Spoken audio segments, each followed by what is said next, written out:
Maka oleh karena itu kewajiban itu tetap diberikan.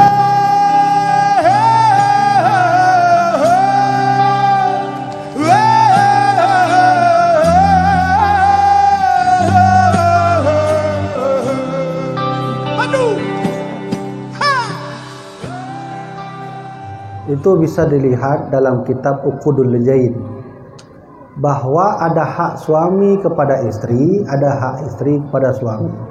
Suami itu wajib memberi nafkah lahir dan batin. Maksud lahir kebutuhan hidup, rumah, baju, pakaian anak, pakaian istri, rezeki, gaji yang ada sama si suami diberikan pada istri, itu lahir. Kalau nafkah batin juga termasuk mengajari ilmu agama, wajib bagi suami. Jadi waktu saya ceramah di Biren, ada orang tanya, kalau suaminya nggak paham ilmu agama bagaimana nunggu?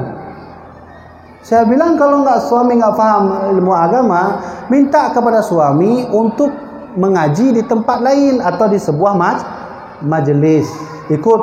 Kalau suami nggak kasih, maka suami itu durhaka kepada Allah Subhanahu wa Ta'ala. Maka oleh karena itu kewajiban itu tetap diberikan. Ya. Tapi hari ini kan ada berita, ada dengar berita bahwa di beberapa wilayah di Aceh, istri tak sanggup lagi lihat suaminya gara-gara main skater, nggak mau lagi cari duit nafkah, minta cerai sama KUA. Pernah dengar? Itu berita itu, bahaya skater itu.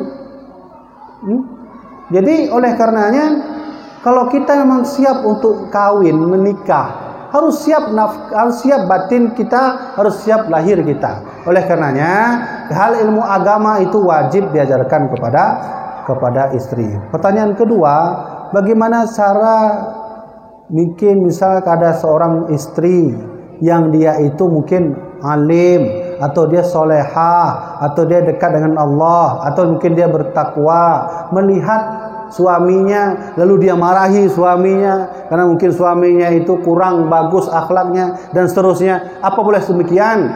Allah Subhanahu wa Ta'ala berpesan, berdakwah itu tetap ud'u ya sabili rabbika bil hikmah. Berdoa, berdakwahlah ke jalan Allah dengan hikmah, dengan cara yang baik. Bagaimana cara yang baik? Tentu istri tahu apa yang disukai suami. Suami suka dengan bawa manok wing, apa yang kita buat?